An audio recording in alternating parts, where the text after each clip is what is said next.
Lights on, Mayor. Yeah. Further down.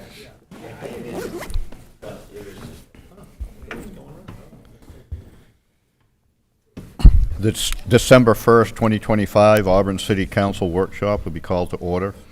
The first item tonight is update on the warming center. I have an update for the council, and Mr. Holmes is here he can answer any questions as well. So, as we previously reported, the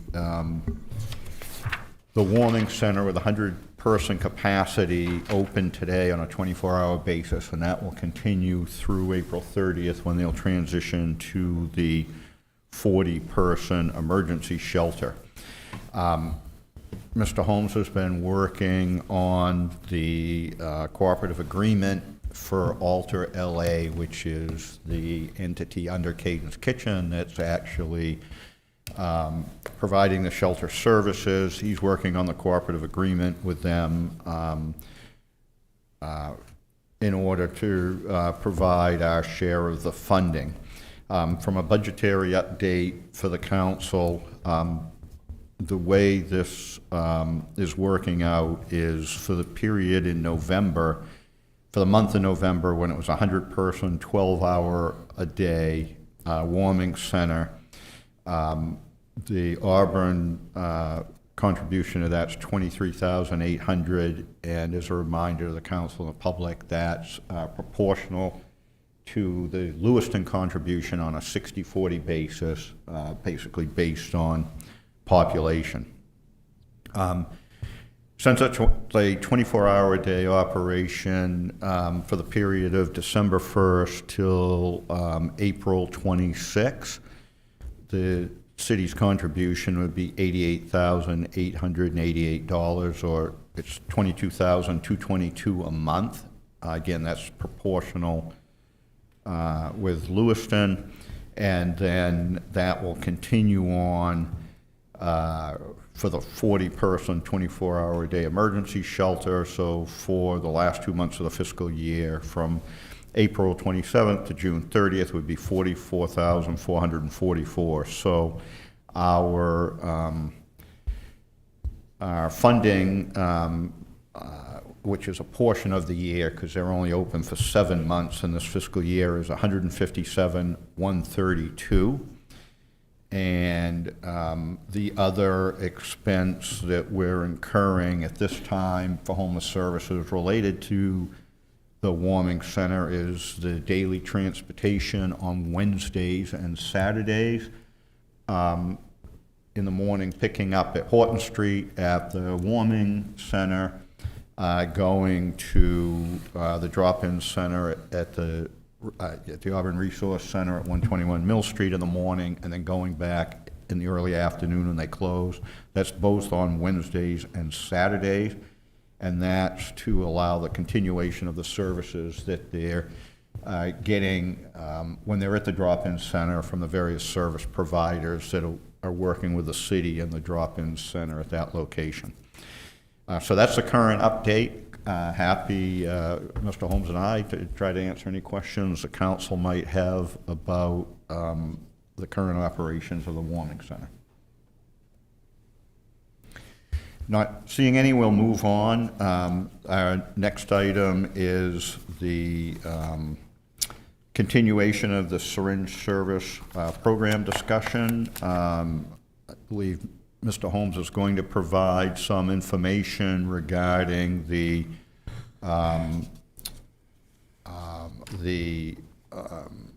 needle waste that's been picked up over the past period of time here, and then I think we'll have some additional information from PSY regarding their observations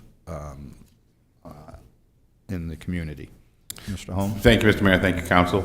Actually, I'm going to let Ernestine go first and talk about, she supervises the PSY program, so she's here to talk about what her staff is seeing and things, and just kind of a brief overview of how that all works.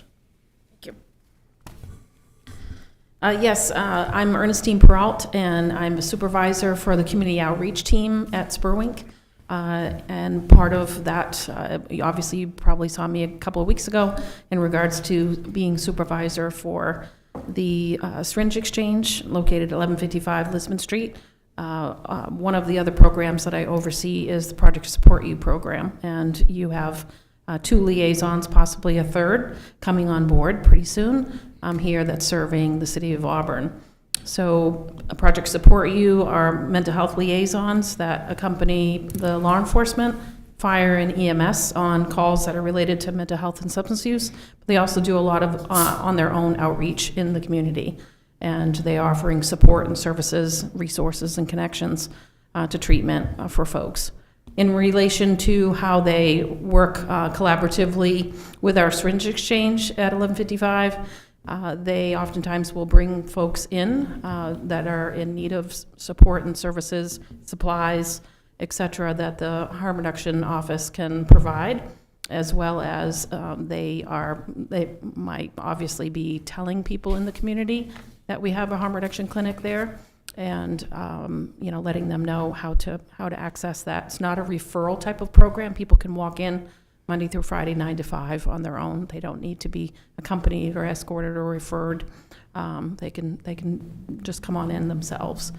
Project Support You, obviously, the liaisons are everywhere, all over the city, in encampments and on the streets, hospital shelters, you name it. It really isn't a place that they're not allowed to go, that they can outreach people. So what they are reporting that they've been seeing in regards to syringe waste is really in the encampment areas. That's predominantly the consistent report that we've heard for a very long time, that my staff are finding when they do see waste. It's that we know that there are receptacles, where they can dispose of needles at various locations throughout Auburn. I'm not privy to, obviously, I think Mr. Holmes will probably speak to about what the findings are there, but we're not seeing it elsewhere. Doesn't mean it isn't there, but it's not something that the staff are reporting that they're finding in the parks, et cetera. So happy to answer any other questions if you'd like. Any questions from the council? I would note that the manager has talked in the past about sharps containers, and I believe there's one now installed at Bonnie Park, and the other is going to be at the other end of the Riverwalk near West Pitch. the entrance to West Pitch. Yes. Council Count. Thanks, Mr. Mayor. Can you remind me approximately how many people you're seeing a year for Project Support You? For Project Support You, I would say they're probably on average, their contacts are about 100 people a week that they're engaging with. That's pretty common number. That can increase, of course, particularly this time of year. They're making even more efforts to go out and find where people are, to offer them supports, connections, obviously the warming shelter connection, and the drop-in center, anyway, to get them assistance and warmth and food and shelter. So that number can easily increase, to 150 to 200 in a week's time. Thanks. Mm-hmm. Other questions from the council? Council Walker. Yeah, to the needle shop box or whatever it is you're going to call it. I'd like one at Sullivan Park and Anniversary Park. We have needles right now sitting under the benches at Sullivan Park that people just leave there, and usually Kenny's the one that goes out and picks them up and takes care of them. That's been going on for 2 years down there. So I don't know why no one knows that it's happening, because it's not a secret. We've had deaths down near that same park. So I look at it like we don't have too many people walking or watching that area. Okay. Mr. Walker, can I get some clarification? You said Sullivan Park, and what was the other one? Anniversary Park. Okay, all right. Thank you. Council Platt.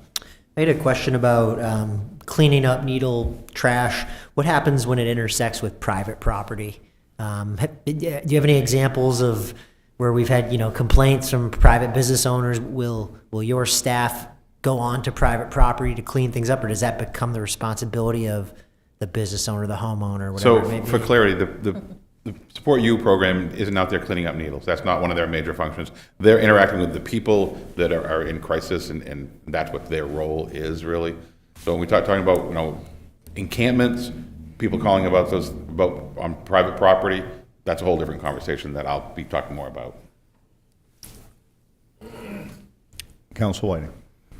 Thank you, Mr. Mayor. I'd be curious about the interaction between Project Support You and police, functions, and just, I know initially when it was first talked about, it was going to be sort of a relief to both PD and LPD in terms of, burden of calls and so on. I'm just wondering how that's working, that part of it.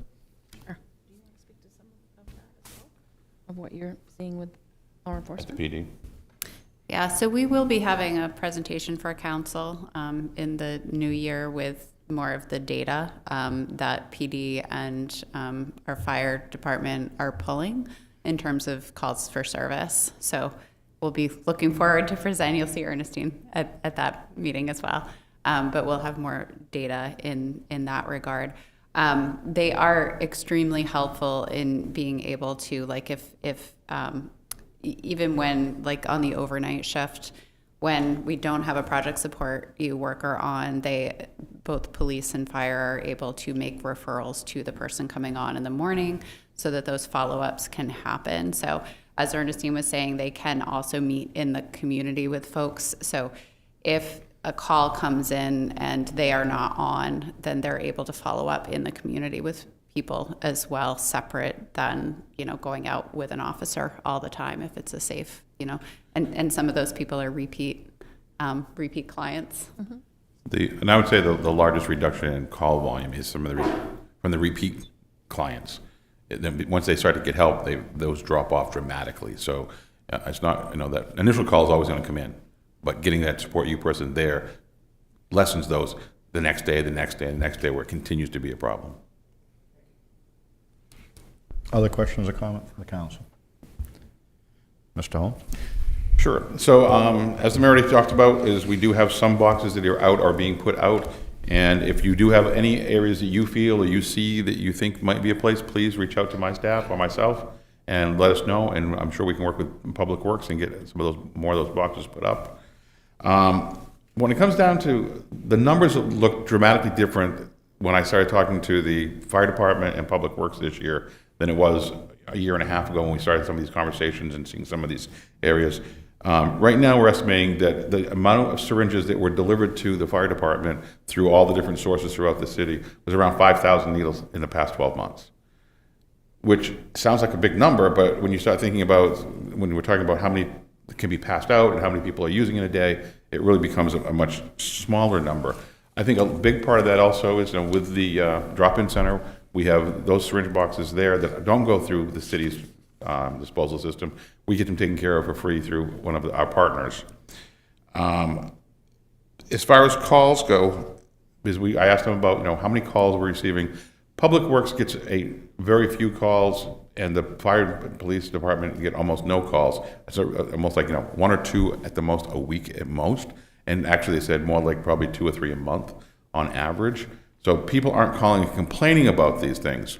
PW also has somebody who basically cleans, the bulk of the Riverwalk on a pretty much a daily basis, walks down through, and the number of needles being seen there has dramatically decreased over the last 12 months. So we're not, and again, this is not to say there aren't needles out there and there aren't spots that we need to identify. We're simply saying that in comparison to when we started these conversations a year and a half ago, it's dramatically changed, and I think a lot of that is just awareness, other than the campsites, which was also brought up before. So we're not paying our contractor to count needles, so I don't have a count of that, simply because we pay by the hour, and I don't want to pay somebody to count how many needles they're getting. But that number is significant. So it appears that through all of the conversations and public conversations, in my opinion, that a lot of these people are either taking them back to the campsite when they go back there, or they're doing most of that back where they feel safe and out of sight. So I think that they've done a good job of making sure that what's around out in public is significantly less than it was. And most of these meals are coming through normal routine calls. And again, just to reiterate, it's not people calling in around the city saying, my lawn's a mess, my personal property, things like that. As far as what we can legally do, unless it's a special circumstance, we don't clean up private property. Because it'd be like me plowing your driveway. We can't go into private property and you expend city funds to do that work. So if it's in the public space, then we will have people go out and take care of it. Yeah, I think I would just add on the private property is that we have done things with, if it was under a trust and it Public benefit. access a public trail, then we've worked with the property owner for cleanup, or we've negotiated an agreement based on the cleanup of what we'll take care of, what they'll take care of, as we work through that. But most of the time, those properties all relate to some type of public access that's on that property, either through a connecting trail or a park area. And there's been a few trusts that we've worked on with that as well. So just to clarify, what is the process? Some of these encampments, I'm assuming, end up on somebody's private property, and they call up and say, hey, there's an encampment there. The police is still going to provide the notice for them to vacate, and if they vacate and there's debris left, what happens? Is that the responsibility of the private landowner, or is our contractor cleaning that up? That's responsible for the private landowner. So basically, if we get a phone call, we'll send, we'll refer to PSY or some other partner organizations. They'll go out, they'll provide the services to the people that are there and hopefully get them to move on. The police department will work in conjunction with the landowner, because the landowner has to say that I want him there before it's trespassing. So then they'll issue the 72-hour notice based on that, and then what's left is left. It's not the public's responsibility to clean up. So I guess what I would say is, if you have private property and you see someone camping on it, call on day 1. Don't wait till day 37. Questions from the council? Do you have anything further, Mr. Holmes? Not for me, not this time, other than things are still moving forward at 121 Mill Street. So I guess the final thing I would say, for the schedule going forward, regarding this, the potential ordinance related to syringe services, the next meeting of the council will be on 12/15, and at the workshop, there'll be a public forum that will allow members of the public or service providers, whomever, to come in and provide any information that they might want the council to consider as they're drafting an ordinance. There'll be an ability, since it's a public forum, for engagement with the council if they have follow-up questions with a member of the public. And then at the 1/4 meeting, there will be, at the workshop, there will be a discussion with the council to try to identify the policy areas that they would like to see incorporated into a draft ordinance based on the information that we've had, educational information at the workshops, and what feedback we get at the public forum. So the public forum, again, will be on December 15th at 5:30 here in the council chambers, and then the discussion of the policy issues will be on January 4th, again here in the council chambers at 5:30. Any last questions on this item? Council Walker. Just one thing on 121 Mill Street.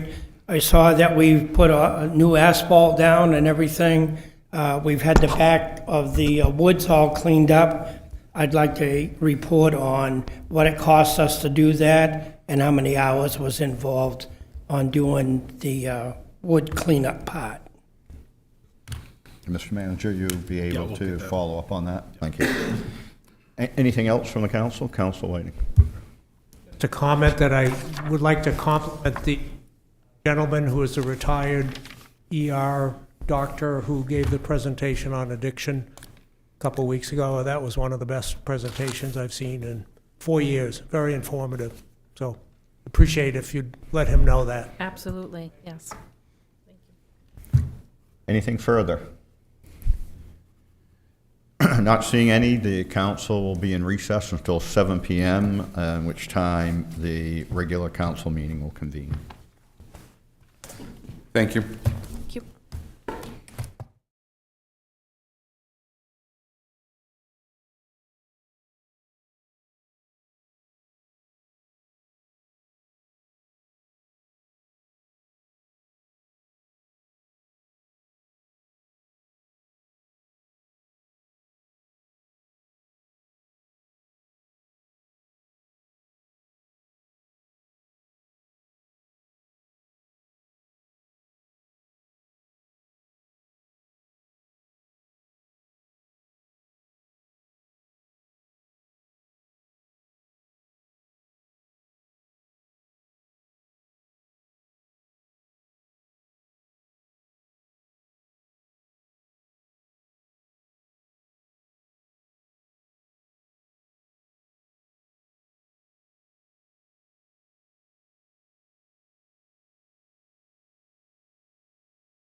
The December 1st, 2025 Auburn City Council meeting will be called to order. Please join us in the Pledge of Allegiance.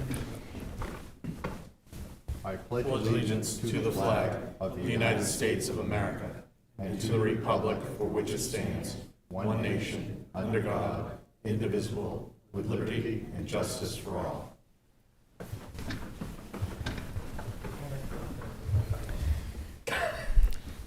Thank you. If we could have the councilors introduce themselves, starting with Council Whiting.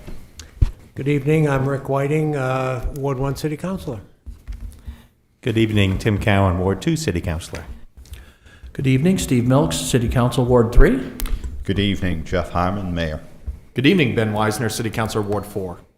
Good evening, Leroy Walker, Councilman Ward 5. Good evening, Adam Platt, City Council at Large. Good evening, Brendan Edwards, Student Representative. Good evening, Mubarak Abdullahi, Student Representative. Good evening, Phil Kroll, City Manager. Thank you. The first item on the agenda tonight is a consent agenda. There's a single item confirming the appointments of the election wardens and ward clerks for a 2-year term as nominated by the city clerk. Is there a motion? So moved. Second. Moved by Council Weisner, seconded by Council Walker. Vote will be by show of hands. All those in favor? Opposed? 6 having voted in the affirmative and none in the negative, the motion is adopted. The next item is approval of the minutes of the November 17, 2025 regular City Council meeting. Are there any errors or corrections? Not seeing any, is there a motion? Motion to move. Second. Moved by Councilor Walker, seconded by Councilor Cowan. Vote will be by show of hands. All those in favor? 6 having voted in the affirmative and none in the negative, the motion is adopted. The next item is recognizing our outgoing councilors tonight. If we could have the 3 outgoing councilors come up front.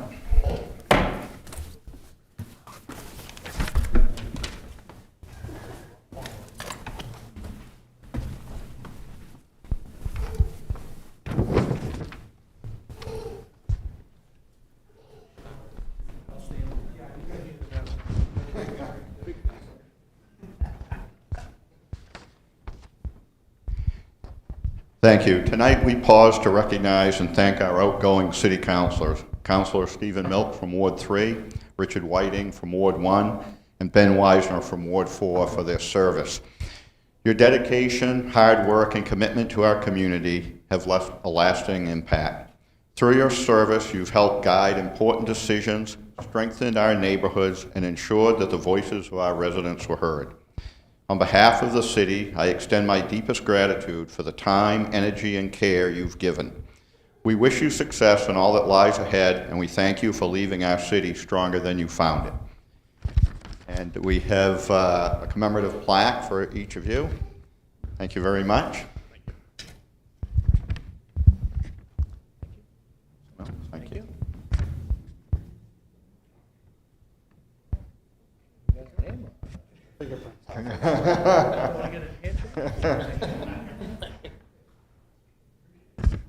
Thank you very much for all of your service.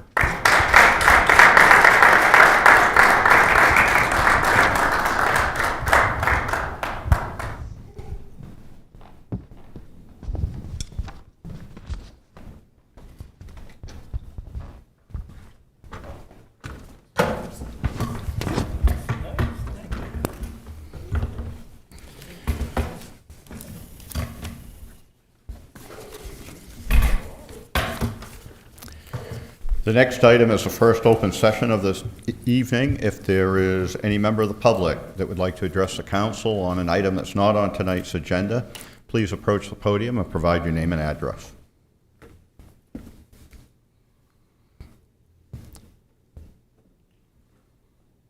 Not seeing any, the open session is closed. We'll move on to new business. There's a single item on the agenda. On the agenda tonight, Order 107-1201-2025, authorizing the city manager to proceed with construction of the public safety facility. Is there a motion? I would move that we adopt this as presented. Moved by Councilor Whiting. Second. Seconded by Councilor Walker. We'll open up public comment on this item. Any member of the public who'd like to address the council regarding this agenda item, please approach the podium and provide your name and address.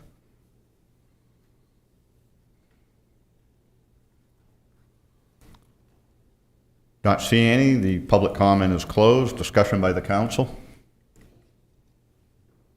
Council Walker. Thank you very much. The only discussion I really have is I wish it was half the price that it's costing us. But I know it was voted on, so it isn't just the council that's going to take the licking going forward. We know this is costly. Thank you. Other comments by the council? Mr. Mayor. Council Cowan. Thank you. I just want to state again, thanks to the many people who have contributed to the design. I know that there was many hours put in. The sense I get from hearing from Chief Chase and Chief Moen is that the services and that can come out of this building are what is needed, and they're excited. So I think it's great, and I again just want to thank everyone who's contributed to where we are right now. Thank you very much. Other comments by the council? Is the council ready for the question? Vote will be by show of hands. All those in favor? Opposed? 6 having voted in the affirmative, none in the negative. The motion's adopted. We will move on to reports.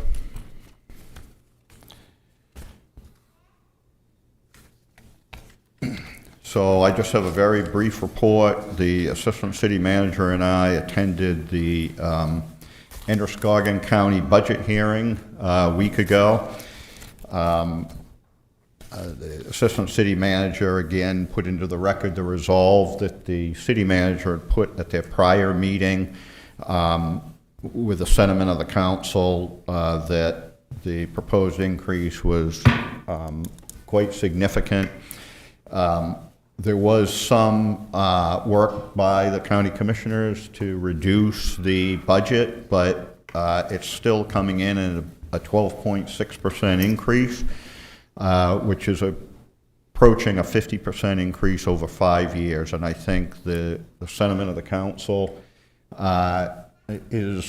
hasn't changed, which is that the trajectory of the county budget's unsustainable, and this will certainly have a significant impact when the city does their budget here in a few months.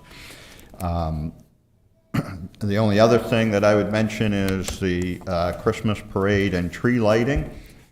The first one in the city, I'm sure Council Walker is going to give us a report on, went quite well. So the Christmas parade and the tree lighting at Anniversary Park is on Sunday the 7th, and the parade starts at 3 p.m. With that, Council Whiting. I think Auburn Nordic Ski Association did its snow dance, and we should have skiing by Wednesday. Council Cowan. Nothing tonight, thanks. Council Milk. Nothing tonight, thank you. Council Weisner. Yeah, I'd just like to say to the two committees that I was on for the term, LA 911, thank you for having me and the input in that, and I wish you best in the next term to the committee moving forward. Same with the Auburn Lewiston Airport Committee as well. Thank you for having me on there for the term. Thank you very much. Council Walker. Thank you very much. We'll get the Santa Claus for New Auburn out of the way right off. December 13th, 5:30. Santa Claus will come up Mill Street to Rowley's Diner, which will be Sullivan Park, and we'll light the tree together, and we'll let the kids talk with Santa.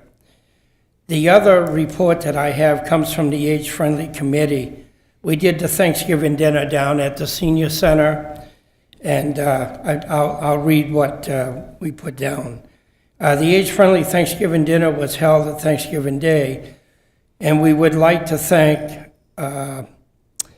Northeast John Morrison, who donated $500, and Resource Energy, Dave McCutcheon, as their spokesperson, donated $1,500, and that was done by the company, of course. And then I want a special thanks go out to Kenny Blaze, Rolly Diner. They always prepare much of the food. Also, Kenny LaBelle from the station, Twin City. Thank you very much for that. And we also want to say thank you to the 175 people that got a chance to come down, enjoy the meal. We fed 115 in-house, and 65 of them went out. And we also want to say thank you to all the volunteers that came to help set up, clean up, serve, make desserts, and bring them in and share them with everyone. And then the donations from the individuals was $796. That was the most we've ever received at any event that we've held so far. And thank you, Adam Platts, for coming down to be with us that day. So he got to see what some of the senior citizens like to do and how they felt. And it is a personal feeling when you start dealing with all these people coming in, having a meal with you, talking with you, and just a great day overall. And thank you to the City of Auburn for allowing us to have the place to be able to present such a great dinner with a lot of people. Thank you very much. Thank you. Council Platt. Thank you. Two updates from the school department, school committee. The first is we got an update from the superintendent at the last meeting as to the budget update, the budget process update for the school department. So over the next several months, each meeting, there will be a new element of the budget revealed. At this past meeting, we just had some bullet points as to what the main budget drivers would be for the upcoming budget cycle. So I've got a couple here that I'll share. As we can imagine, there are budget drivers, and there are some things that are going up with or without our consent. So a few of those things. Admin salaries at this stage look like they're up about 4.5%. Teachers, the teachers unit will be up about 4.6%. Admin up 9.5%. Ed tech 7.3%. And then the big one that we wait for every year, insurance, trending at 12%. So not great, but as with every budget cycle from here into eternity, we'll work with it and we'll try to make some progress. The second update is a project timeline for the AMS project, the project to see about adding 6th grade to the Auburn Middle School. We are currently nearing the end of what's called the schematic phase. That's the phase in which we're gathering input, coming up with ideas. That is set to conclude in March of 2026. Following that, we've got a 9-month phase for drawings and engineering. So that would take us to December, to the end of the year in 2026. We'd have all of our documents ready to build. And then there would be an 18-month construction period, which would wrap up summer of 2028. So this isn't even to say that this project will occur, right? Right now, we're just exploring and doing feasibility studies. But if it were to occur, we're looking at a fall 2028 opening date. That's the preliminary plan for that project. So you can continue to follow along with that or ask me any questions. Happy to give you updates. And lastly, I did just want to echo that I was at the Thanksgiving meal on Thursday, and it was a joy to help out and volunteer. But I would also like to say it is an understatement to say that Leroy participates at that event. From my brief 1-year experience, it appears to me that that event wouldn't exist without Leroy, as I would imagine lots of events in this city. It was one of the first times I got to see Leroy in his element of running these events and interacting with the folks of the city, and it was awesome. So for whatever I can continue to participate in these events, I think what you do is really important, and I actually think over the next 2 years it's something I'd like to figure out how we can replicate some of those efforts, because I think that's the meat and potatoes of what we should be doing as counselors, is supporting our taxpayers in that way. So, yeah, thank you. Great. Representative Abdullahi Nothing tonight. and Representative Edwards. I just want to report that boys hockey won their first preseason game, and we'll find out about tonight about their second, and then we have a snow day tomorrow, so I think everyone's a little happy about that. Mr. Manager. Snow day sounds nice. Just a couple things. One, want to thank the Colgan family on Broadman. They are the Christmas tree donation this year, so we really appreciate when families do identify a tree that could be used for us. It's a great outreach, and we really thank the families that do that. So we do appreciate that. Also want to thank our outgoing counselors. I think it's been a great term. A lot of good things took place. It's a thankless job that you do. And so as for myself and staff, we recognize that. We appreciate the work that you've done over the last term, connecting with staff. You are the conduit often to the constituents. And so you being able to bring their issues forward allow us to work on those and try to seek solutions. So really appreciate your commitment and your time. And lastly, we too are working through budget. We're getting preliminary numbers in, our health insurance numbers are in. We will be working on our CIP first. All those are due in the next 2 weeks from staff, but we've started connecting with some of our partner agencies already and started working on a budget process with them. And we're working with the City of Lewiston on some of our joint efforts on preparing CIP and budget documents. So more to come on that. I said last thing, but I also wanted to mention we held an onboarding session. It's the first time we've done this onboarding session with the new elected officials. And so all three came in. We had staff here. We were able to work through just a good department overview from each of the directors, as well as the mayor was able to cover some of the ins and outs of a council meeting, what to expect, and work through that with them. I think it was really beneficial. We've started doing onboarding for all of our staff this past, well, it's been over a year now, and we've seen great feedback on just being able to come in and be able to hear a little bit more about the organization and connect well with other departments. And so we thought that would be good to continue that with the elected officials. I think they really enjoyed it. I think we were here almost 3 hours probably with them, and it was a great turnout. And we'll be prepared for next week, which will be, we have the orientation on December 8th. That will be posted for the public to be aware of. And then we also have the inauguration on the 11th at Edward Little High School. And so we really encourage people to come out for the inauguration. Hopefully you'll be available to be there and welcome our new elected officials, school and city on that date. That's all I have, Mr. Mayor. Great, thank you. I will now move on to the second open session of the evening. If there's any member of the public that would like to address the council on items that are not on tonight's agenda, please approach the podium and provide your name and address.